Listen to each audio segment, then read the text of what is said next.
शंकर का नाम हमारे देश का कंकड़ कंकड़ शंकर है। हाँ। वहाँ शंकर की महिमा बता रहे।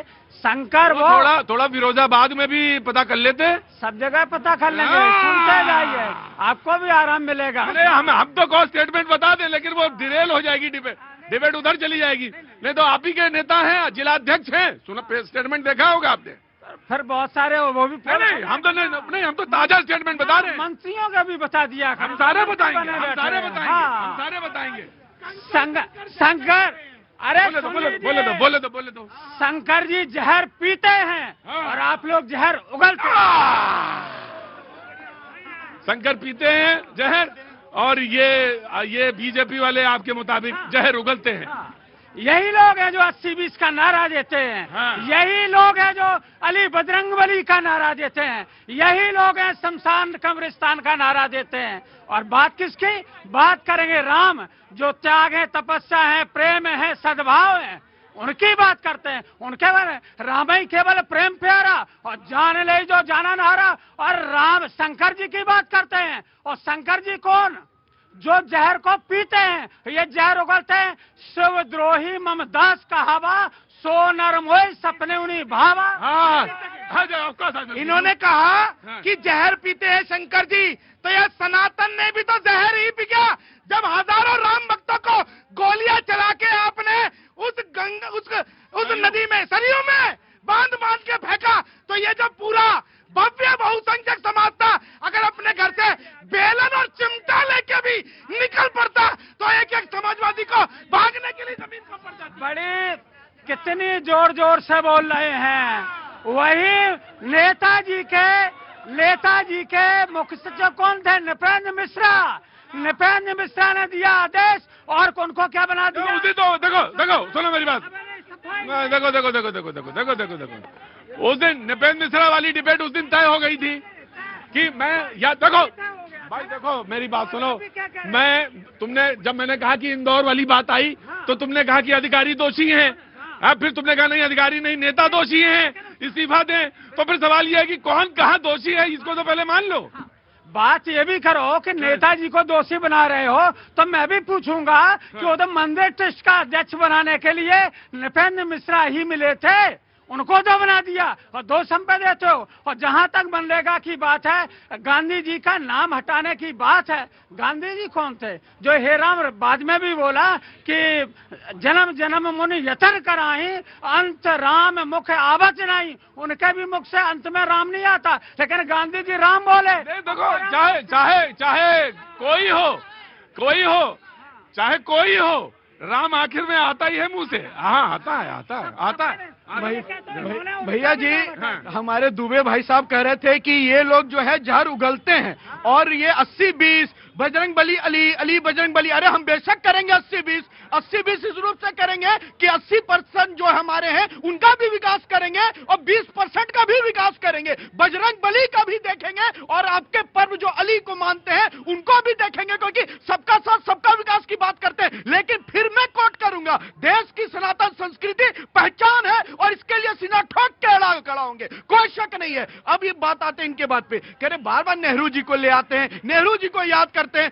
सर, जब इस देश का बच्चा जन्म लेगा, बड़ा होगा, पढ़ेगा, लिखेगा, उसको ये नेहरू जी याद आएंगे। वो इसलिए याद आएंगे कि राहुल जी बता रहा हूं, बिल्कुल। अरे चचा नेहरू हम भी कहते थे, लेकिन जब बड़े होके इतिहास ज्यादा पढ़े ना, तब समझ में आया कि चचा नेहरू ने आधी टॉफी बांटी, पूरा चॉकलेट अपने गांधी परिवार को। एक minute, you have to wait ji. देखिए, जिस तरीके से मैथिल साहब और भाजपा के प्रवक्ता चिल्ला रहे थे, चिल्लाने से बात नहीं पहुंचती। बात मतलब फैक्ट और फिगर्स पे बात होनी चाहिए। जिस तरीके से राम की बात थे, तो राम की बात कर रहे थे, तो वहां क्या राष्ट्रपति द्रौपदी मुर्मू को बुलाया गया? क्या वो एक आदिवासी का अपमान नहीं था? जिस तरीके से जितनी जोर से चिल्ला रहे हैं इस दिल्ली के प्रदूषण में, तो क्या फेफड़े अगर जोर से चिल्लाएंगे तो हो सकता है फेफड़े बाहर भी आ जाए, क्योंकि मोदी जी ने इतना कमजोर कर दिए। मोदी जी कह रहे थे सदन के बाहर खड़ा होके कि मौसम का मजा लीजिए, क्या प्रदूषण का मजा ले? इसी तरीके से चिल्ला के अपनी बात थोड़ी पहुंचाई जा सकती है। क्या द्रौपदी पे एक भी आदमी बोलेगा? राइट। अब साहब, ये डिबेट नहीं, बिल्कुल दोनों पे आऊंगा। ये डिबेट पब्लिक डोमेन का डिबेट है और पब्लिक के सामने खड़ा होकर सीना चीर के चिल्ला वही सकता है जो सच पे खड़ा और अड़ा रहता है। अरे पीछे बैकलॉग घोटाला का नहीं है साहब, पीछे बैकलॉग परिवारवाद का नहीं है, पीछे बैकलॉग ऐसा नहीं है कि कोई हम पे यह इल्जाम लगाए कि 55 साल राज करने के बाद भी शौचालय की चिंता नहीं कर पाई तो चिल्लाओगे खाक। जब यह पूछा जाएगा कि 2 एम्स से 16 एम्स आपने क्यों नहीं बनाए तो चिल्लाओगे खाक। जब यह पूछा जाएगा 7 किलोमीटर रोड से अब 34 किलोमीटर रोड क्यों बन रहा है तो चिल्लाओगे खाक। जब यह पूछा जाएगा कि महिलाओं का इंपावरमेंट क्यों नहीं दे पाए इतने दिनों तक 33% का तो चिल्लाओगे खाक। जब यह पूछा जाएगा रेली ठेली वाले जो यहां लगाते हैं ठेला उसको पेंशन की चिंता नहीं की तो चिल्लाओगे खाक। आप वही चिल्ला सकते हो जहां सैम पित्रोदा जो सोरेस की पार्टी चलती है इटली और बैंकॉक में, भारत में वही चिल्ला सकता है जो देश के लिए मर मिटने के लिए तैयार है। साहब फेफड़ा क्या जान निकाल के दे देंगे इस देश के लिए, क्या बात करते हो। देखिए नेहरू जी को जो ये गाली देते हैं, अगर नेहरू जी ने जो बनाया है, अगर नेहरू जी कुछ नहीं करके जाते तो ये बेचते क्या? इनसे पूछने की बात है कि बेचते क्या। अगर नरेंद्र मोदी की ये बात कर रहे हैं, इन्होंने जी राम जी बिल को लेकर जो बात करी है, क्या जी राम जी बिल में ये कहते हैं कि भाजपा कहती है कि भ्रष्टाचार था, तो 11 साल से इन्होंने भ्रष्टाचार क्यों होने दिया? तब से इतनी समझ नहीं थी इनके, जब 240 पे आ गए तो इनके अंदर समझ आई। राइट, टेकन पॉइंट जाना जी, बोलिए जरा जी। देखिए हमें तो ऐसा लग रहा है कि 13 महीने हमने काफी डिबेट किया था, उसमें कृषि कानून। एक मिनट को रुको, क्या हो गया, हल्ला क्या? हाँ जी बोलो। आज अभी यहाँ पर बात कर रहे हैं कि नेहरू जी को ला रहे हैं और पार्टी की चिंता कर रहे हैं, भारतीय जनता पार्टी की, और राम की चिंता कांग्रेस वाले करें तो ऐसा लगता है जैसे कि पानी में ये लोग मठा डाल रहे हो। इन लोगों की सोच और विचारधारा सीधी सीधी भारतीय संस्कृति के विरोध में है और चिंता तो इनको बंगाल की करना चाहिए, जो बंगाल के अंदर इन्होंने हिंदू संस्कृति का कत्ल कर दिया है। आज भारत का संविधान पूर्ण रूप से बंगाल के अंदर मर चुका है। आगामी दिनों में जो भारतीय जनता पार्टी ने वहां पर अभी एजेंडा रखा है कि हम पुनः बंगाल को जीवित करेंगे और भारत का पॉइंट। ठीक है जी, आपका पक्ष है। मैं कह रहा हूं सर 1026 में नेहरू जी थे नहीं, ना कांग्रेस पार्टी थी, ये तो भारतीय जनता पार्टी को इतना मेहनत करने की जरूरत नहीं पड़ती, वो तो नेहरू जी के ऊपर और मजबूती से आरोप लगा देते। तो मना रहे हैं कि भाई 1026 में 1000 साल पहले ही नेहरू जी क्यों नहीं आ गए। अरे भाई नेहरू जी ने तो इस देश को किस ऊंचाइयों पर पहुंचाया, आज हम लोग गर्व से अगर कहते हैं तो उसके फाउंडर रहे नेहरू जी। और मैं एक चीज कहूंगा, तथ्यों के आधार पर कहूंगा, 13 महीने तक इस देश में 3 कृषि कानूनों को लेकर डिबेट चली थी, जम के डिबेट चली थी और बीजेपी के तमाम लोग मजबूती के साथ खड़े थे।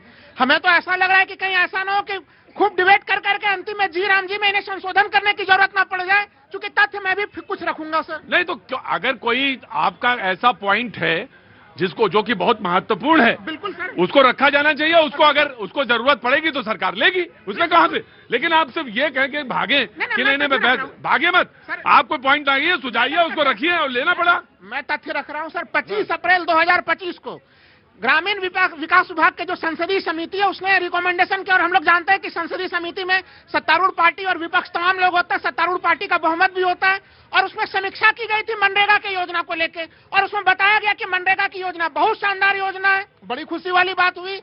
उसमें यह भी बताया गया कि मनरेगा को लेकर बहुत सारे राज्यों में जो है कि राज्यों को बजट जो है रोका गया है, उसको बजट जो है कि और आवंटित किया जाए। तो उसमें तो तमाम हर तरफ मनरेगा की प्रशंसा हो रही थी।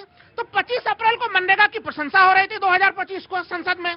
जब संसद में अचानक से 15 दिसंबर को आप ये स्कीम लेके आते हैं, विपक्ष के लोगों को पढ़ने का ज्यादा मौका भी नहीं मिलता है। पहले कहा गया कि नाम बदला जा रहा है, फिर चलिए डिबेट भी हुआ, सब कुछ हुआ। अरे कम से कम संसदीय समिति को दे देते, वहां पे मंथन होता। मैं आपका सवाल का, आप जब सारा पैनल हो गया, उन्होंने कहा कि बदला नहीं। भाई आराम से कुछ नहीं बोल रहे हैं, तुम यहाँ पे आओ, बोल रहे हैं। उन्होंने कहा कानून नहीं बदला है, अपग्रेडेशन हुआ है, अपग्रेड किया है। 100 दिन काम मिलता था, अब 125 दिन है। और आप बताइए आने वाला समय, तो जिस मौजूदा समय में रहते, मूंगफली वाला भी कहता है कि ये लगाइए और डिजिटल से पैसा दीजिए। 99% पैसा जो है वो डिजिटल से जाएगा। जो काम गलत हो रहे थे उसको रोका जाएगा। तो क्या ये गलत है या सही है, आप मुझे बताइए। देखिए सबसे अभी मैं बता दूं, उत्तर प्रदेश सरकार के ऊपर करीबन, आपको चिंता में बैठा, इसी पे सवाल पे आ रहा हूं मैं कह रहा हूं, मैं एक उदाहरण दे रहा हूं सर। उत्तर प्रदेश सरकार के अगर बजट को हम लोग देखें 2025-26, तो उस समय ही उत्तर प्रदेश सरकार 9 लाख करोड़ के कर्ज में डूबी हुई थी। अब बताइए अगर उत्तर देखिए जो अक्सर ये लोग कहते हैं ना, मैं सुन लिया आपका सवाल, लोग कहते हैं अक्सर कि वो 40% स्टेट कहां से लाएगी। स्टेट बांटेगी बिजली फ्री पानी फ्री है, राशन फ्री, हर चीज फ्री। सुनिए, वहां रहिए, वहां रहिए।